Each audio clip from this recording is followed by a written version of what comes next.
Oakland, California is in the midst of an all-out war. Violent gangs battle over turf. Drugs and money motivate killings. And one murder is always met by another in a never-ending cycle of retaliation.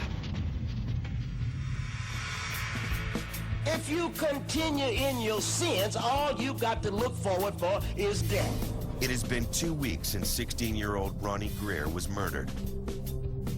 Today, Oakland Police Lieutenant Ursi Joyner is returning to where Ronnie's body was found.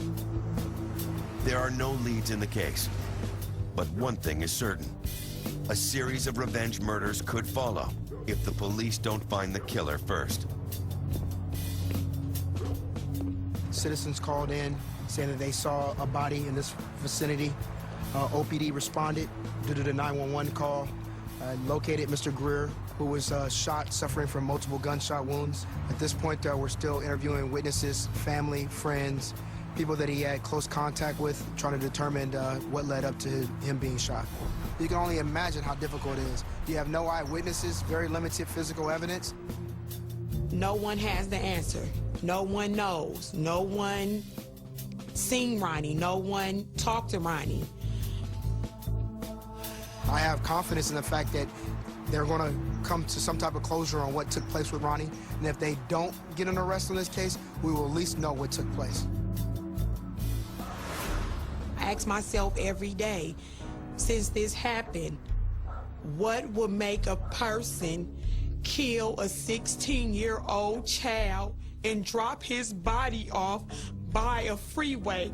It's nothing that Ronnie could have done to you guys to make you want to take his life. It makes you want to go out there and take their life too. Retaliation is definitely a current phenomenon we're dealing here in Oakland.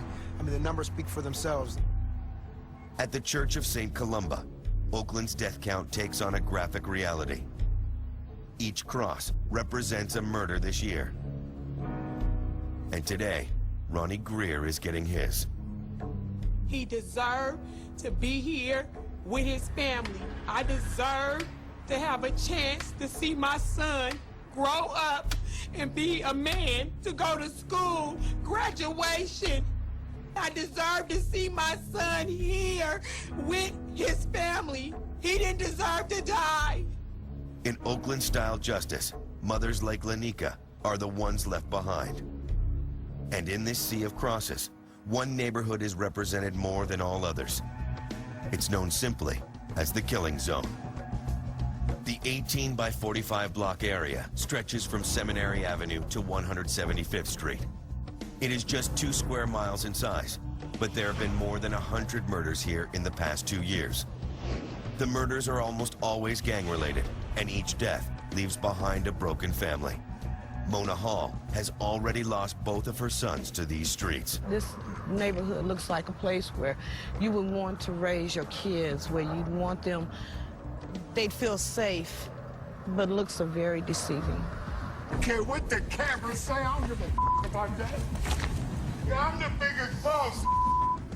So this is what I'm talking about. 1 minute, everything is very peaceful. But then you flip that coin and it becomes violent. That violence came home on a Sunday night. Mona's son Jesse was gunned down right in front of the house. All I saw was a cloud of smoke. And when I came out the house, Jesse was laying right here.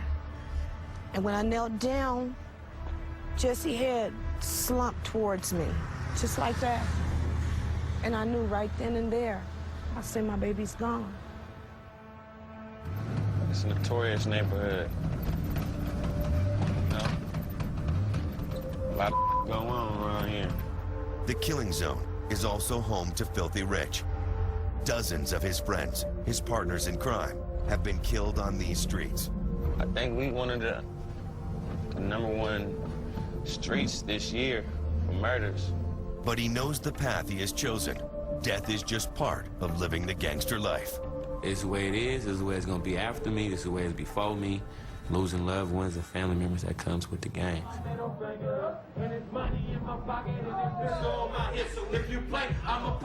Another thing that comes with the game is rap.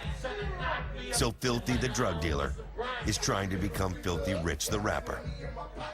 He raps about his neighborhood, odes to the streets he grew up on, and the life that he lives. I don't tend to rap about nothing that ain't me, or nothing that I ain't did, or nothing that I ain't seen. I tend to keep it real about everything. I've been through it, and I'm from the hood, so I know what I'm talking about. Filthy songs are about drugs and guns, retaliation and revenge. They echo the code of the street, a code that calls for its own brand of justice. Got a date with Satan, but I don't know if I'ma make it, cause I'm chasing all this paper and I ain't trying to meet my maker. I'll be balling. His lyrics may be a way to vent his anger over the death of his cousin, but the killing of DeAndre has forever changed his life. Got a blunt full of joke and a pistol full of bullets. I ain't coming for the drama, but if I need to, I'ma pull it. I couldn't just be like, okay, they killed my cousin, now I'm through. I have to be a man and stand up and be able to defend my family. They might be looking for my family now. They might be looking for me now, you know? So, I mean, it might make you want to be like, okay, I'm cool, but you can never be cool after something like that happens. Rap may be Filthy's way out of the killing zone, a way to leave his life as a street dealer behind. And while he knows that avenging DeAndre's death may destroy all he has worked for, the gangster code leaves him little choice. There's gonna be retaliation behind anybody, I feel. I mean, but that's just the code of the streets. I mean, you live by the streets, you die by the streets. Eventually, he'll get what he got coming to him. Trying to meet my maker. Up next, the gang unit tries to get guns off the street. Then, 4 officers are gunned down on the violent streets of Oakland. And later, a retaliation killing takes another life.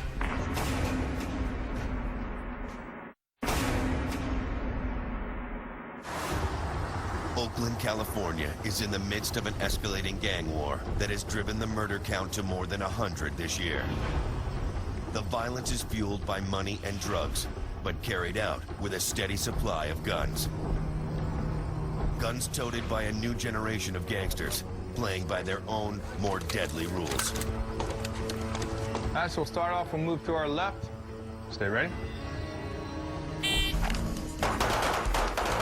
In the hills just north of the city, Oakland's gang unit is training for a fight. They are just 8 officers up against an estimated 10,000 gang members. So perfecting weapon skills and tactics are the unit's best defense. Revolvers, semi-automatic pistols, machine guns, assault rifles, shotguns, everything. There's pretty much no limitations on the street. These exercises are taken from real incidents on the street. Dangerous confrontations that invariably involve weapons. This is all in preparation for a deadly reality. On the streets, the fire is live, and their enemy is heavily armed. There's always that element of danger. Any car stop you make, any contact you do with somebody, that you could get hurt. We try to match the police with the guns. If you got guns, you got respect. People with the most guns have the most respect. Guns on the street are easy to find and dirt cheap. 38s was like 200 bucks. And then 50 calibers was like 400 bucks or something like that. Those brand new guns, you know, just to get like a throwaway gun that's been used before and stuff, and might have even have bodies on it. You can get that for like 50 bucks. They sell it to anybody, kid, teenager, grown up, anybody. Some of those guns are confiscated. They serve as a chilling reminder to the gang unit of what they are up against every day. Our unit last year, we recovered 76 firearms, and that's everything similar to this: assault rifles, shotguns, pistols, you name it. Oakland has no licensed firearms dealers, but each year the police recover around 1,400 guns, close to 10% from kids under the age of 17. And lately they are finding more assault rifles and submachine guns. Weapons more suited for a battlefield than a major city.